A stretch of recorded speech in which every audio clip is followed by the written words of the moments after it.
करने का बहुत प्रबल साधन मिल गया, और यही सिद्धावस्था का अनुभव करा देगा कि जो कर रहे हो ये परम सिद्ध वस्तु है। इसलिए उपासक भगवत प्राप्ति के लिए ये 4 बातें जीवन में बहुत ध्यानपूर्वक, पहला निरंतर नाम जप, दूसरा सत्संग।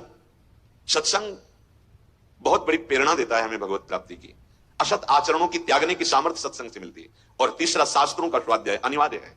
और चौथा भगवत सेवा, इससे पूर्णता की प्राप्ति हो जाएगी, अर्थात आपकी स्वीकृति हो जाएगी, मैं श्री जी की सहचर्य अनुभूत हो जाए, मैं भगवत दास हूं, मैं भगवान का नित्य सखा हूं, या भगवान मेरे करुणा सिंधु पुत्र हैं, या भगवान मेरे माधुर्य निधि प्रीतम है, पति है। जो जिस भाव से भगवान उसी की परिपक्वता कर देते हैं, उसी को दृढ़ कर देते हैं। उपासक भगवत कृपा से प्राप्त सत्संग से जब ये निश्चय कर लेता है कि अब मुझे इस जन्म में भगवत साक्षात्कार करना है, दृढ़ निश्चय है, तो आधी यात्रा तो निश्चय से ही पूर्ण हो गई। अब उसे असाधनों का त्याग केवल करना है। साध्य वस्तु स्वीकृति से अनुभव में आती है, पक्का। जैसे हमारी स्वीकृति अभी नहीं है, स्वीकृति देह की है, स्वीकृति मन और इंद्रियों के साथ भोगों में सुख है, ऐसी है स्वीकृति। ये सत्य है संसार, ऐसा हो गया। तो देखो हमें भास रहा है, सत्य भास रहा है, मैं तू मेरा तेरा अच्छा बुरा। स्वीकृति ये इतना कठोर हृदय कर देती है, भाई भाई की छोटी सी संपत्ति के लिए हत्या कर देता है, इतना कठोर हृदय कर देता है, पूज्य जनों का अपमान निरादर बड़ा। यही स्वीकृति इतना सरस हृदय कर देते हैं, जरूरत पड़े तो अपने प्राण दूसरों के लिए देने के लिए। परहित सरिस धर्म नहीं भाई। परम धर्म की स्थिति स्वीकृति से, परम प्रेम की स्थिति स्वीकृति से। विश्वास कीजिए, स्वीकृति ही हमारी गलत हो गई। आत्मबोध स्वीकृति से ही होता है, भगवत प्रेम स्वीकृति से ही होता है, मेरे प्रिया प्रीतम, बस और कोई नहीं।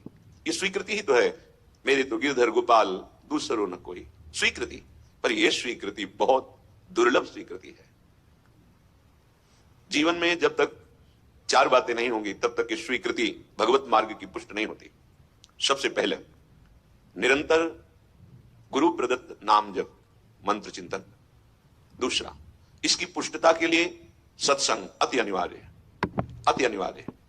सत्संग नहीं तो भजन नहीं बन सकता। भजन न हुई संग बिनु।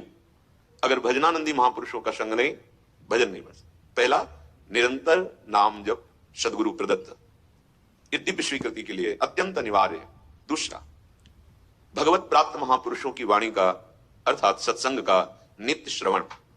तीसरा, शास्त्र स्वाध्याय, आचार्य वाणी महापुरुषों की वाणियों का एकांत में स्वाध्याय मनन सहित। और चौथा, सेवा, गुरु सेवा, इष्ट सेवा, परिवार की सेवा, समाज की सेवा, राष्ट्र की सेवा, विश्व की सेवा।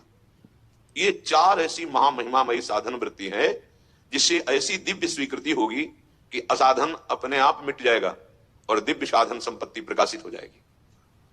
पहला, गुरु प्रदत्त नाम मंत्र, अभ्यास निरंतर का। दूसरा, महत्पुरुषों का संग, सत्संग। तीसरा, अध्यात्म वृत्ति को पुष्ट करने वाले महापुरुषों की वाणी, शास्त्रों का स्वाध्याय नियमित रूप से। और चौथा, सेवा। ये आपकी स्वीकृति को बदल देंगे। स्वीकृति ही भगवत प्राप्ति। आप सच्ची बात समझ लो, मनन की हुई बात कह रहे हैं। जहां स्वीकृति हुई सोहम, सोहमस्मि, अहम ब्रह्मास्मि, वो ब्रह्मबोध की तरफ पहुंच रहा है। स्वीकृति हो गई, मैं स्त्री, मैं पुरुष, मैं कर्ता, मैं भोक्ता, तो दुर्गति की तरफ बढ़ रहा है। सारा खेल स्वीकृति का। बड़ी महिमा इस स्वीकृति की है, पर यह स्वीकृति बड़ी दुर्लभ है जो असत स्वीकृति को मिटाकर सत्य में स्थित कर दे। यही स्वीकृति, तभी कहते भगवत प्राप्ति बहुत सरल है, बस ये स्वीकृति नहीं होती। लाख उपाय करो, बार बार यही बना रहता है, मैं पुरुष हूं, मैं स्त्री हूं, मैं ये भोगा, मैं ये भोगूंगा, मैंने ये किया, मैं ये करूंगा, मेरे पास ये है, अब मैं ये प्राप्त कर लूंगा, बस लोकवत। इसी स्वीकृति से हमारी दुर्दशा हो गई। कैसे लोक में हाहाकार मचाए है, माया तांडव किए हैं, राग द्वेष ईर्ष्या मत्सरता लोभ मोह काम क्रोध नष्ट किए हुए, और उसे वो सुख समझ रहे हैं।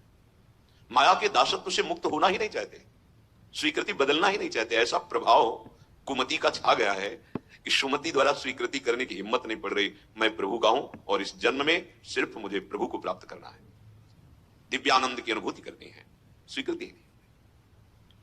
गरज रहा है श्रीधाम वृंदावन पावन करने के लिए, गरज रहा है राधा नाम, कैसा भी महापतित हो, निकुंज विहारिणी श्यामाजू का ये नाम समस्त पापों का नाश करके हृदय में प्रेम प्रकाशित कर देता है। श्रीपाद कह रहे हैं, श्रीधाम वृंदावन को सुना था, यहां आया तो मेरा मन ही चुरा लिया गया। मुझे पता है किसने चुराया है, किशोरी जी ने।